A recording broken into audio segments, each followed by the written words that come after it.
الله الرحمن الرحيم صراط الذين أنعمت عليهم غير المغضوب عليهم ولا الضالين. عن ابن عباس أن رسول الله صلى الله عليه وسلم كان يصلي في رمضان 20 ركعة والوتر. آپ لوگ یہ بتائیے کہ تراویح میں حافظ صاحب نے قرآن کیسا پڑھا؟ اچھا پڑھا نا؟ اور ایسا لگا کہ نماز کیسے ہو گئی معلوم بھی نہیں پڑا. الحمدللہ بہت اچھا پڑھا. اسی طریقے سے اگر قرآن رہا پڑھنے کا انداز تو 15 دن ہمارے کیسے گزر جائیں گے ہمیں معلوم بھی نہیں پڑے گا. تو اس وقت جو ہے آج رمضان کی پہلی تراویح ہو اور حافظ صاحب جو ہے ہر رکعت میں کیا پڑھتے ہیں؟ سورہ فاتحہ. اور سورہ فاتحہ میں اخیر میں ہے صراط الذین انعمت علیہم غیر المغضوب علیہم ولا الضالین. اللہ تعالیٰ نے انسان کو دعا سکھائی کہ اے اللہ ہم کو سیدھا راستہ دکھا، جو راستہ بالکل اسٹریٹ ہے، جو ہائی وے ہے. ہائی وے پہ چلنے والا انسان کبھی گمراہ نہیں ہوتا ہے، اور جو چھوٹے راستے سے چلتا ہے وہ انسان گمراہ ہو سکتا ہے. تو اللہ نے کہا کہ گمراہ دو قسم کے لوگ ہو سکتے ہیں، ایک ہے غیر المغضوب علیہم اور دوسرا ہے ولا الضالین. غیر المغضوب علیہم کس کو کہتے ہیں؟ بدتمیز لوگوں، جن کے پاس علم کم بدتمیزی زیادہ.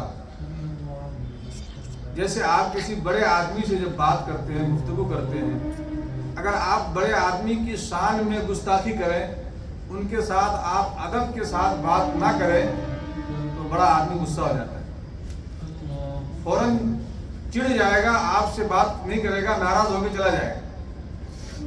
تو غیر المغضوب علیہم کہتے ہیں جو ثابت شدہ مسئلے کا انکار کرنے والا، بدتمیزی کرنے والا. اور ولا الضالین کہتے ہیں جو مسئلہ ثابت ہے اس کو بڑھا کر کے پیش کرنا. دیکھیے اللہ کے نبی صلی اللہ علیہ وسلم نے اپنی زندگی میں 3 دن تراویح پڑھی. کتنے دن پڑھی تراویح؟ 3 دن تراویح پڑھی. اور کتنی رکعت پڑھی آپ نے؟ 20 رکعت پڑھی. کتنی رکعت پڑھی ہے؟ 20 رکعت تراویح اللہ کے نبی صلی اللہ علیہ وسلم نے پڑھی. چوتھے دن صحابہ اکرام نے مسجد نبوی کو بھر دیا. اتنے لوگ آگے نماز پڑھنے کے لیے کہ مسجد بھر گئی پوری کھچا کھچ. لیکن اللہ کے نبی صلی اللہ علیہ وسلم چوتھے دن گھر سے باہر نہیں آئے. جب فجر کی نماز میں آپ صلی اللہ علیہ وسلم آئے تو لوگوں سے کہا کہ مجھے تمہارے آنے کا علم تھا لیکن میں اس لیے نہیں آیا.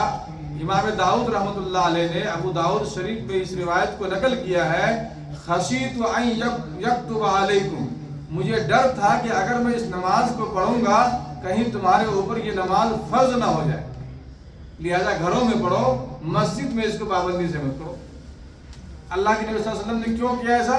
اگر یہ نماز فرض ہو جاتی تو آج امت محمدیہ پر بہت بڑا بوجھ ہو جاتا. جو لوگ نہیں پڑھ رہے ہیں وہ گنہگار ہو جاتے.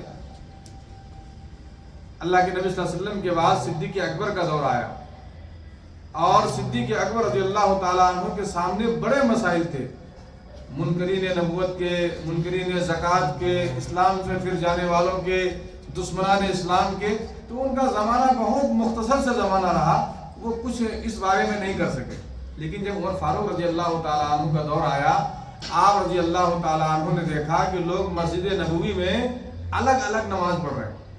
ایک گروہ ایسا جیسے ہم پڑھ رہے ہیں نا، ہماری یہ نماز ہو رہی ہے، ان کی وہ نماز ہو رہی ہے، ان کی وہ نماز ہو رہی ہے. اسی طریقے سے صحابہ جو ہے مسجد نبوی میں 5-5 10-10 لوگوں کی جماعت بنا کر نماز پڑھ رہے تھے.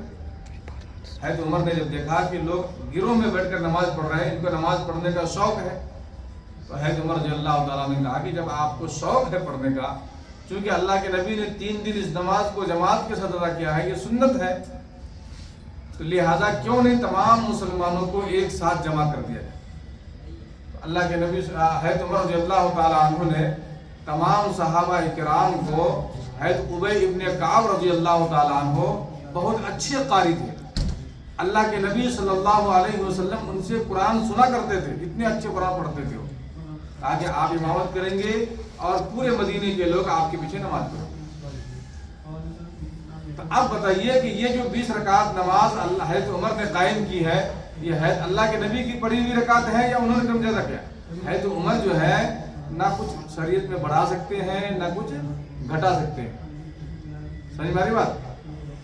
خلیفہ، اور دیکھو اللہ کے نبی نے کیا فرمایا، علیکم بسنتی، تمہارے اوپر لازم ہے کہ تم میرے سنت پر عمل کرو، وسنت الخلفاء الراشدین، اور میرے بعد میرے خلفاء کے سنت پر۔ خلفاء بیٹے 4 ہیں، کتنے ہیں؟ ہے تو صدیق اکبر، عمر فاروق، عثمان غنی، علی المرتضیٰ۔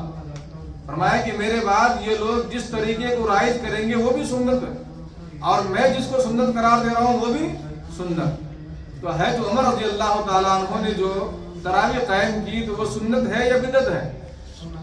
اگر کوئی آدمی یہ کہے کہ 20 رکعت پڑھنا ثابت نہیں ہے، گویا وہ حضرت عمر فاروق رضی اللہ تعالیٰ عنہ کے قائم کردہ سنت کو ماننے سے انکار کر رہا ہے، اور اللہ کے نبی کی اس حدیث کا انکار کر رہا ہے جس میں اللہ کے نبی نے فرمایا وَعَلَيْكُمْ بِسُنَّتِي وَسُنَّةُ الْخُلَفَاءِ الرَّاشِدِينَ الْمَهْدِيِّينَ وَتَمَسَّكُوا بِهَا وَعَضُّوا عَلَيْهَا بِالنَّوَاجِذِ، کہ یہ لوگ جس سنت کو قائم کریں گے اس کو اپنے داڑھ میں اپنے دانتوں سے مضبوط پکڑ لینا۔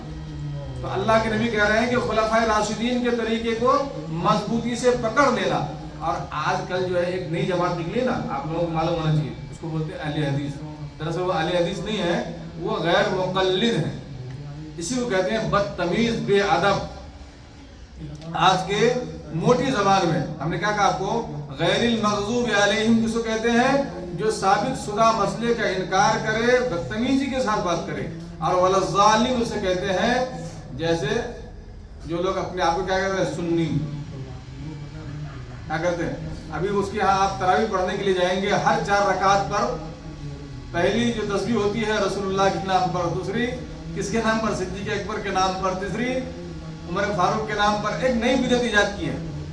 تو یاد رکھیے کہ اگر کوئی آدمی بدتمیزی کرتا ہے تو اس کو ڈانٹا جاتا ہے، لیکن اگر کوئی آدمی محبت میں غلو کر جاتا ہے تو اس کو ڈانٹا نہیں جاتا ہے۔ جیسے کوئی آدمی آیا میرے پاس، مفتی صاحب آپ ایسے ہیں، اتنے بڑے علامہ ہے، فہامہ ہے، میں کہوں گا بھائی میں علامہ نہیں ہوں، ایک عالم آدمی ہوں، درس نظامی ہم نے پڑھا ہے، آپ جتنی میری تعریف کر رہے ہیں اس تعریف کے لائق میں۔